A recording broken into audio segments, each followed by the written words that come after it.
Okay, say hi. Say hi. Okay. All right. So, one of the first things our OT recommended for us is to take a wet washcloth and, well, first of all, actually, let's do the lotion first. So you would put lotion on your hands. Are you done with that? Okay. Ready? Okay. So you put lotion on your hands and you just massage. You massage their face like this. Do you like that? Oh, yes. So you massage their face down like this. So that's massaging their jaw muscles right there, like this. It's massaging the jaw muscles, and it's just bringing their focus down to their mouth. And then the other thing with the washcloth would be doing the same thing, is if you take the warm washcloth and you bring it down here, and then if you rub it in their mouth, like this, and then, okay. And then what you would do is you would put the washcloth in on the tongue. And just so what you would do is you would go, I know, I'm going to show them then, since you're not cooperating. You'd go like this.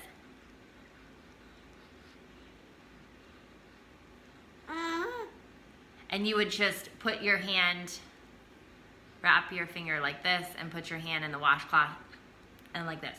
And just wipe all around their mouth like this. And then and that just helps create awareness for their mouth. Just helps them become aware of their mouth more. Then we also have the neck brush. Nico, where's the neck brush? Yep. Yep. So then once they start to hold it themselves, it's a really good, no? Okay, so what you would do is you would open their mouth and get in there and just brush the tongue. Am I gonna have to do all of these things on myself? I guess. Okay, so you'll do this, and then on the sides, and then on the inside of the mouth.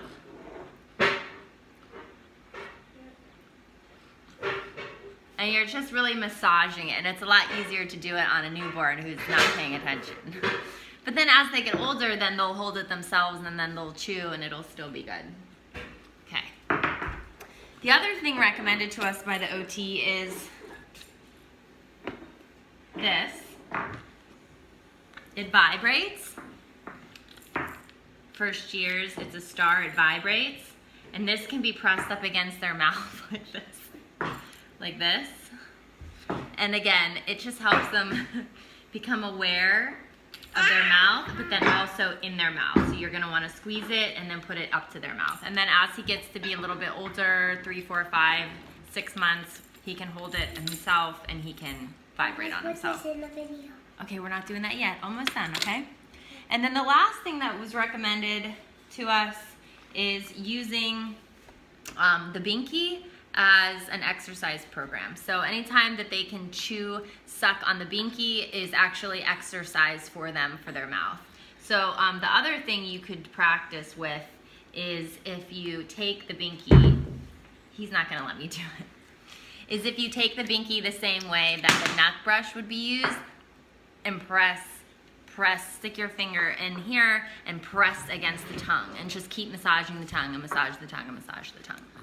And the more that you do these things throughout the day, the stronger his tongue and his mouth muscles will get.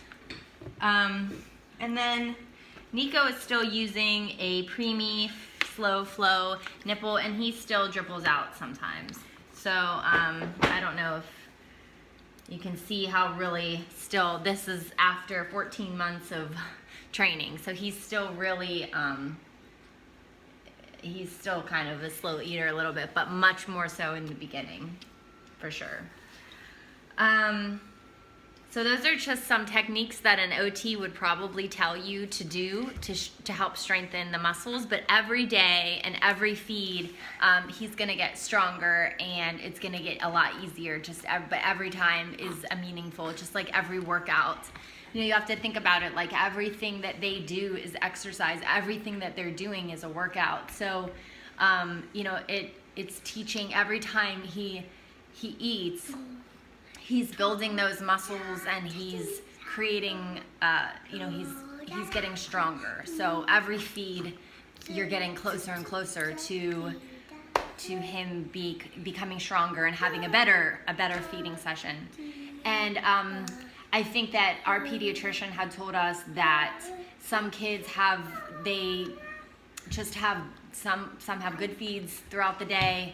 You know, you have a couple good feeds, and then you have a couple bad feeds, and then you have a good feed, and then you have 3 bad feeds or whatever. And really, if you can just get to the next step, he'll be starting to get old enough where it'll amaze you how he'll just get stronger. Like you know, at his 3-month, you'll be like, oh wow, like the things that we were talking about before don't even matter anymore. Like, you know, it used to take him an hour and a half, literally.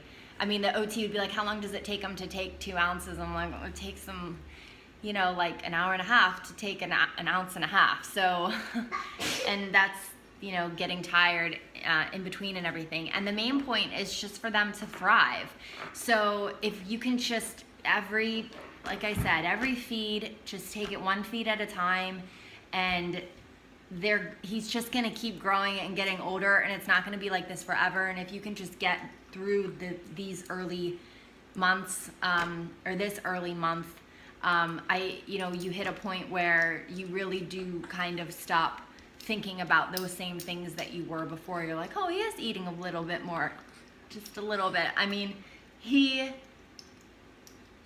you know, is even now, like, still doesn't drink that much on average a day, but you know, you just don't kind of, you know, it's not the focal point anymore. It becomes less of the focal point. So just get through these early times, and then you'll be giving them food and you know, cereal, and then he just will be getting stronger, and then you'll kind of have like these new things that you'll be focusing on and incorporating and engaging. But I think that the early intervention program is super beneficial because pediatricians just don't know much about feeding specifically, and calories and nutrition. So if you can work with early intervention, it's super helpful because they can set goals for you. And I think that that's what's really helpful, is like you look at it and you're like, oh, it just feels so hard, and it's, you know, for me, I was so stressed all the time about him eating in the beginning, the first couple months. And then, but once I had a conversation with the OT who kind of evaluated him, and she's like, well, this is where we are, you know, and she sees kids like that all the time. So she's like, this is where we are, and these are our goals. And every week he would just get like a little bit better, and he would just, and we would see it. You can't see it when you're in it because you're just so consumed by it, but when you can kind of have that external person that's very specialized in this say to you like, oh, okay, well, he's, you know, he's I'm looking at him, and I can see him stronger than he was last week, and I can see him stronger. And for us, we're just like, oh, but he's not eating what we think he should be eating, and it's really not, you know, I think it takes sometimes that external person to kind of look and say, okay, well, what are we going to do? Because we're very emotional about it because we're involved in our hormones, and we just had a baby. But when you can have that external person reflect back to you, you know, from that occupational therapy perspective, but then also nutrition with early intervention is really helpful because she was able to do what the pediatrician couldn't do, which is to really set the goals again for nutrition and the caloric intake, and like not freak out about it. Like I would be freaking out, and she'd be like, it's okay, we're okay, you know, he's okay, and you know, he's doing fine, and he's not eating what a non-OI baby would eat, and he may be eating a lot less than another OI baby. So you know, she really was able to just take it one step at a time. And that's really all we're doing. We're not looking far ahead like, oh, but what if he never does this? Or what if he, you know, you're just looking at today. What can I do today? What can I do this week? And I think that those meetings with those people are really helpful. So I always like to try and share the information that they've given me along the way, because if you don't have that therapist right now, if you're not working with them right now, then you can feel lost. So I would recommend getting with someone like that as soon as possible. But here's some information. Okay, Truly, you can say hi now. Hi. This is good for Nico because it helps. It helps him build like his strongness. Like it helps. See, and then he'll, you know, hopefully you get to the point where he's, you know, eating a little bit more, and then you start working on, you know, like his motor skills with picking up foods and can he chew, and how many bites is he chewing, and how many times is he chewing it before he swallows it, which Nico only bites it a couple times and then he swallows it. So that's where we are. He's eating a lot, but he's, you know, I have to cut it up really small, and even then, you know, you want some blueberries? Not the knife, just the blueberries. Smushing it all together. Yeah! Do you have anything to say to the other babies and the mamas? Dada. Don't say dada. Dada. What about mama? Mama? No. And we are trying to get him. We're trying to get him, like, to say mama and everything, but he says nana and dada. See, he said nana and dada. And he's just so cute when he's eating. And, well, this is for him to get, to help us see how he's strong. You use this hammer to bang down these, and then it goes down, and then it goes out like here. It comes out right here. Do you see? Because there's a little slide. Mm-hmm. It goes down right there.